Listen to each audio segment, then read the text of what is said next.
இன்றைக்கி பார்க்க போகிறது நல்லா பஞ்சு மாதிரி உள்ள உப்புமா, ரவா உப்புமா. இது எப்படி செய்யலான்னு பார்க்கலாம். இதுக்கு சீனி இல்லை சட்னி வச்சு சாப்பிட்லாம். ரொம்ப டேஸ்ட்டான ரவா உப்புமா.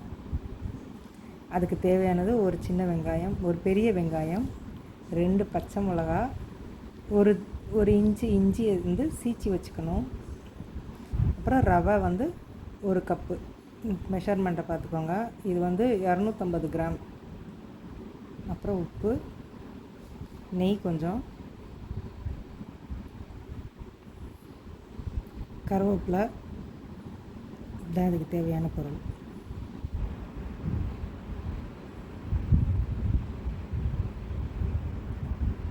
ஃபஸ்ட்டு வானிலையில்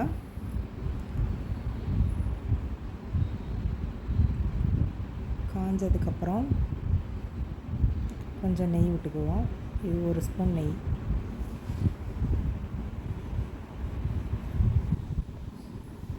அப்புறம் இந்த 1 கப்பு 250 கிராம் ரவையை வந்து நம்ம போடுறோம். இது வந்து 3 பேர் சாப்பிட்லாம். இதை நல்லா வந்து வறுத்துக்கணும். சிம்மில் வச்சு நல்லா வறுத்துக்கிறணும். சும்மா 1 மினிட் வறுத்தா போதும். ரொம்ப நேரம் வறுக்கணும்னு தேவையில்லை.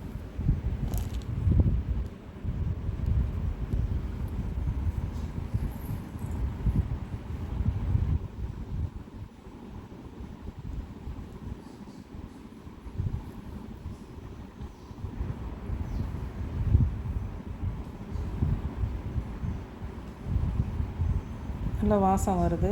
நல்லா வாசம் வர வரைக்கும் நல்லா வறுத்துட்டு ஒரு பிளேட்டில் வந்து கொட்டி வச்சுக்கலாம்.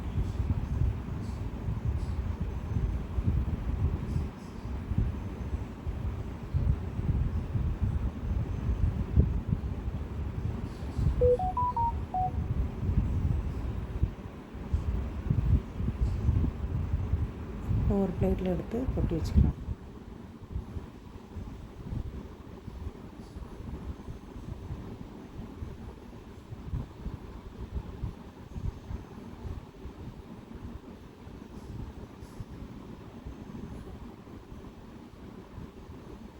இப்போ அதே சட்டியில் நம்ம இன்னும் ஒரு கடலெண்ணெய், ஒரு 2 ஸ்பூன் கடலெண்ணெய் ஊற்றிட்டு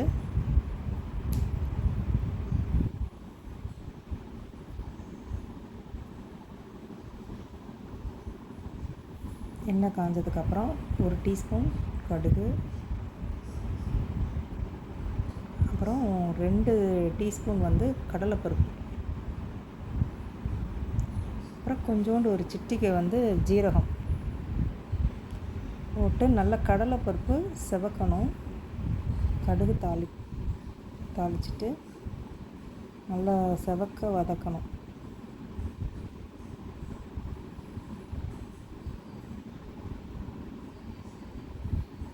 வறுக்காமல் நீங்கள் போட்டிங்கன்னா உங்களுக்கு வதக்குன்னு இருக்கும், பச்சை வாசமாக இருக்கும். அதனால் நல்லா வறுத்துட்டு நீங்கள் போட்டிங்கன்னா சாப்பிட்றதுக்கு நல்லாயிருக்கும். சிவப்பாயிடுச்சான்னு பாருங்கள்.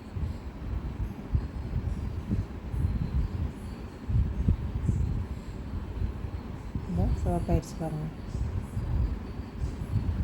இப்போ இஞ்சி, நம்ம திருவி வச்ச ஒரு துண்டு இஞ்சி, அப்புறம் பெரிய வெங்காயம், ஒரு பெரிய வெங்காயம் எடுத்து ஸ்லைஸ் பண்ணி இந்த மாதிரி போட்டுக்கணும்.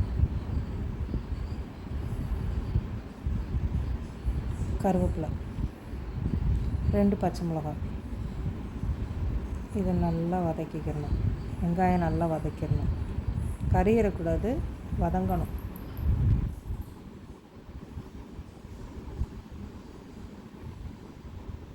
வதங்கிறதுக்கு கொஞ்சோண்டு சால்ட்டு.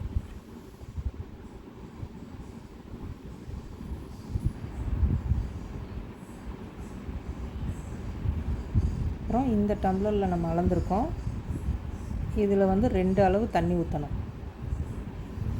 எதில் அளக்குறோமோ அதில் வந்து 2 பங்கு தண்ணி. இது 250 கிராம்.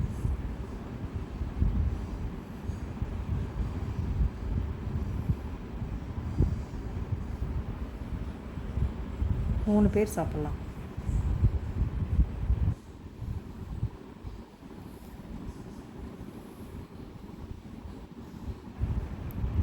இப்போ வெங்காயம் நல்லா வதங்கிடுச்சு.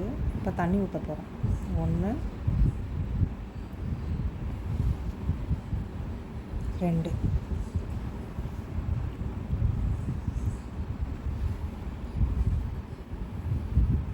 இப்போ அதுக்கு தகுந்த சால்ட் போட்டுக்கிறோம். கலந்து விட்டுட்டு அந்த தண்ணியை செக் பண்ணி பார்த்தீங்கன்னா சால்ட் போதுமா அப்படின்றது தெரிஞ்சிடும்.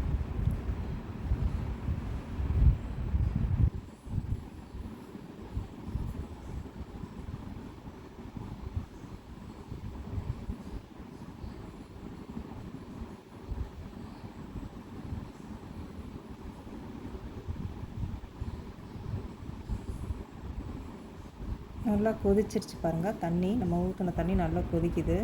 இப்போ வந்து அடுப்பை வந்து சிம்மில் வச்சுட்டு நம்ம வந்து அந்த ரவையை போடணும். இல்லாட்டி அது வந்து கட்டிப்பட்டுரும். கொதிக்க கொதிக்க நீங்கள் போட்டிங்கன்னா ரொம்ப கட்டிப்பட்டுரும். உடனே நம்ம கரண்டி வச்சு கிளறணும். பாருங்கள், இது உடனே கரண்டியை வச்சு கிளறணும், இல்லாட்டி கட்டியாயிரும்.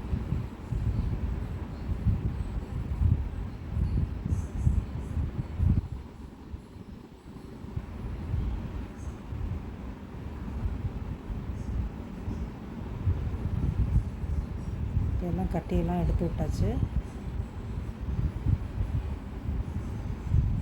இப்போ வந்து நல்லா பரப்பி விட்டுட்டு நம்ம மூடி போட்டு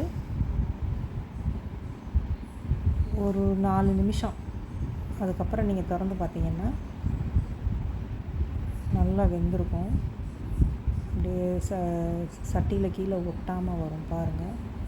இந்த மாதிரி பொங்கல் மாதிரி இருக்குது பாருங்கள்.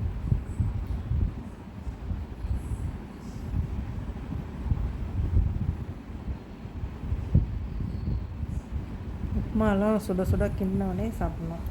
கொஞ்சம் நெய் மேலாப்பில் ஊற்றிக்கிட்டோன்னா வாசனையாக இருக்கும். ஆஃப் பண்ணிவிட்டு சர்வ் பண்ண வேண்டியது தான். பஞ்சு போல் கையில் ஒட்டாமல் இருக்கு பாருங்கள். இந்த மாதிரி ஒரு உப்புமாவில் நல்ல சக்கரை தொட்டு கூட சாப்பிட்லாம்.